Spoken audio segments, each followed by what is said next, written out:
Cool nub.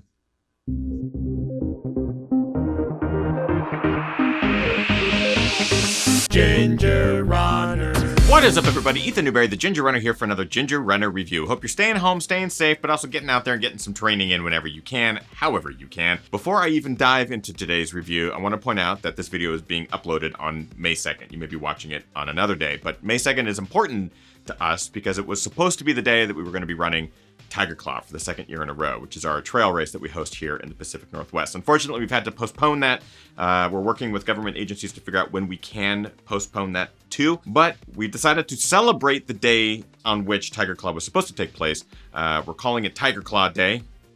It's the most creative name we could come up with. I just wanted to take a quick second at the beginning of this review to recognize the Tiger Claw team, people who have put in a lot of hours of work into an event that has had to be postponed, and a lot of the training that our runners have had to put into training for this event and other events that are going on. You can follow the hashtag Tiger Claw Day if you want to see what our runners are up to. We're giving away prizes and celebrating the day and the community and those who were supposed to be running Tiger Claw today. So it should be a lot of fun. There's a lot of badass athletes out there that are going to work within their means where they are to try to get in a lot of vert and get creative. Should be a fun hashtag to follow. Just wanted to recognize that up front because today was to be a special day, so we're trying to turn lemons into lemonade. But the real reason you're here is to watch my review of this. From Hoka One One, it is the Clifton 7. This is the latest version of the Clifton series, which you know I have had a lot of things to say about in the past. As with all of my reviews, I have to point out that all of the opinions are my own. The shoe was provided to us for review by Running Warehouse, so they don't care what I say about it. I can say whatever I want. That's why I like doing these reviews. Let's get honest. First things first, the Clifton 7 might not look too different from its predecessor, the Clifton 6. That's because they're pretty damn close. That's a good thing. The Clifton 6 was a resilient, wonderfully soft, yet responsive road distance trainer that if you watch my review, and you can do so by just clicking right up there, you'll know that I really favored and certainly recommended it. The Clifton 7 had me worried because in the past, we've seen the Clifton really change from version to version. When I pulled the Clifton 7 out of the box, I was relieved because I could see pretty closely how much it resembled the Clifton 6. Now, in terms of fit and feel, that's where the testing was really going to come into play to determine whether or not the Clifton 7 is as good as the Clifton 6, better, what's changed. So let's talk about it. The Clifton 7 sports a brand new upper, a new mesh, a new utilization of materials there through the upper, including a gusseted tongue. The heel features a new flare reminiscent of Nike's recent Elf-like look. The shoe is certainly designed as a neutral cushion trainer with lots of midsole underfoot meant for long road efforts with enough responsiveness to allow you to keep going and pick up the pace on the days when you need to add a little kick to your step. But does the Clifton 7, with its minor changes over the Clifton 6, maintain the reputation as one of my go-to road trainers? Is this something that I would recommend to you? That's what this review is for. Let's dig in. As always, I like to talk about the things I like and dislike about a product. Today is no different. Let's start with the things that I like about the Hoka One One Clifton 7. It's the same. I mean, it's basically the same as the Clifton 6, which is a really good thing.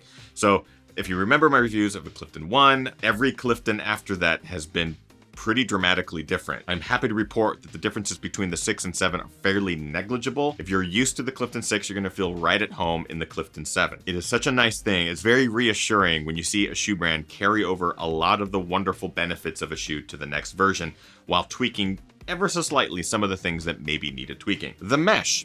Speaking of changes, the new mesh is not that much different from the 6. It is enough different where you will notice a bit more accommodation up top. There's a bit more give to it. It's still very resilient and durable, still light and airy, which is nice. You don't have a lot of overlay along the middle of your foot, so breathability throughout is still fairly decent. And finally, now this is a minor detail, but it's something that I certainly notice in shoes that have it versus don't have it these days. The gusseted tongue makes a big difference. One thing that is just, it always drives me up the wall is when the tongue wants to slide one side or the other. You add that gusset, just a little easy strip of fabric, very light, non-invasive, that attaches the tongue to the strobel board of a shoe, that keeps the tongue in place. You're not going to get a lot of slide off. This one has it. The 6 did not. So it is an addition, and it is welcomed. I like it. That being said, it is not all popsicles and dryer sheets. There are a couple of things that I'm a little wary about with the Clifton 7. I like to point out those details. Let's get into it. Durometer? I add a question mark on the back end of this because Hoka claims that the midsole and outsole are the same to the Clifton 6. If you look at them, if you feel them, You just compare them, everything is nearly identical. That being said, the feel underfoot is different. It feels like the 7 is a bit more responsive. It doesn't have quite as much soft give as the 6. That was one thing I really loved about the 6, because the earlier versions of the Clifton were definitely leaning into that responsive end of things. The first version of the Clifton was just this wonderful soft road trainer. The 6 kind of felt like that again. The 7 it just feels more responsive. It is very slight, but I've certainly noticed it on my road runs where the shoe just wants to work a little bit more against me rather than cradling my foot like the 6 did. Again, it's so slight. Many of you might not even notice it at all, but I certainly did.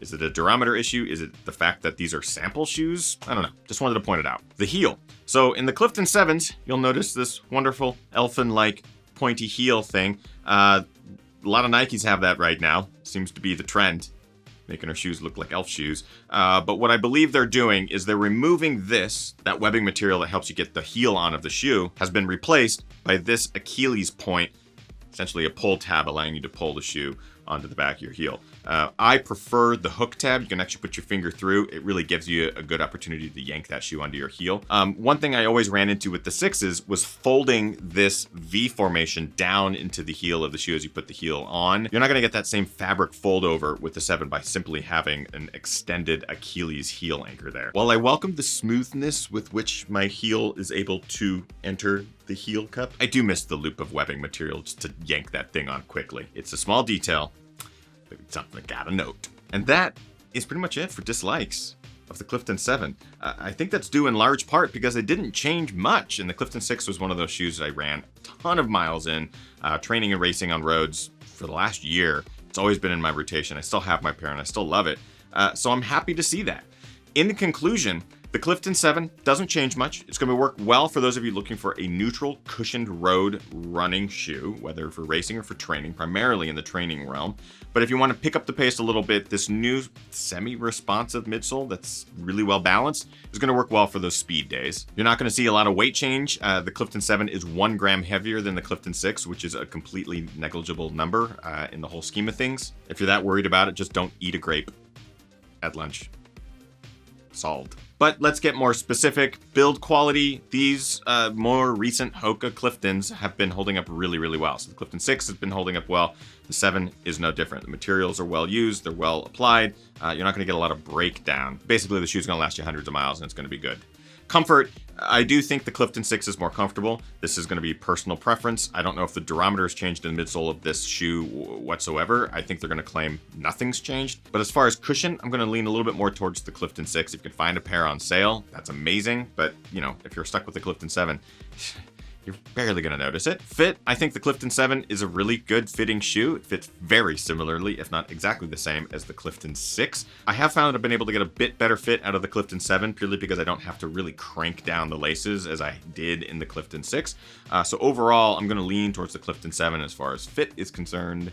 Price, I'm going to assume about $130, $129-ish when these do come to market here very soon. So keep your eyes open for that and watch for the Clifton 6 to go on sale, either right before the release of the 7 or you'll see it as soon as the 7's released. All the 6s will go on clearance.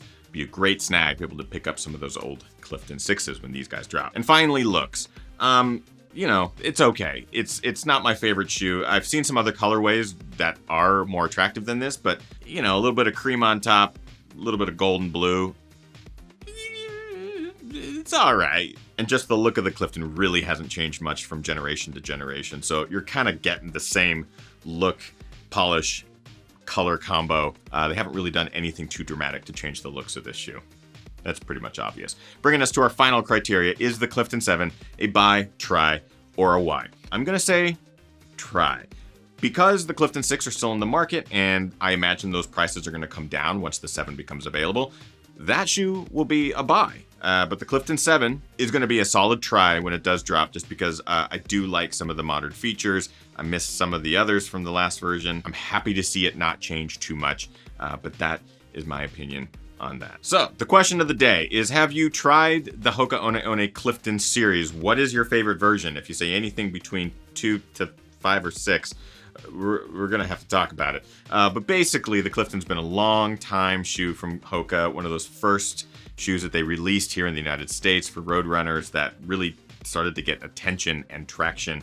Now in its 7th version, it's interesting to see how much the shoe has changed from the original version, but it's nice to see that it hasn't changed too much from the last. What are your thoughts? In the comments of this video, let us know. If you want more information about the Clifton 7 or you want to grab a pair of the Clifton 6s, there are links in the description of this video that will take you over to Running Warehouse.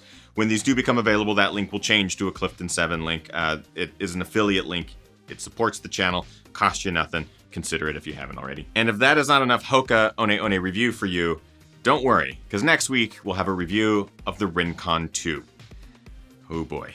This one's going to be a fun one. You're not going to want to miss it. So, if you like this video, like, favorite, and subscribe to this channel, youtube.com/thegingerrunner. You'll be updated the second new videos are uploaded to the channel. You won't want to miss that. Social media links over there, and at the bottom is our Patreon link, patreon.com/thegingerrunner. Right now, we're doing daily live streams. Every single day, we're going live over a cup of coffee or over beer. We're answering questions, talking about running, talking about life. It's been a lot of fun. Kim and I are just having a blast doing it, and we would love to see you join us over there at the GR Crew. So just go to patreon.com/thegingerrunner. For as little as $3 a month, you get access to every one of those daily live shows. But yeah, there's perks for everybody. And it is the reason that we're able to keep the lights on here, the mics going, doing these reviews. It is because of our Patreon crew. So join up if you haven't. We'd love to see you. That's it, everybody. We hope you're having a good time out there, living, loving, learning. We hope you enjoyed this video, but again, we hope you're getting out there training hard as you can, virtually racing harder. Heads up, GRGR registration is just around the corner. And finally, partying the hardest. I know I am. Thank you, everybody. We'll see you next week for more fun. Happy Tiger Claw Day. Bye-bye.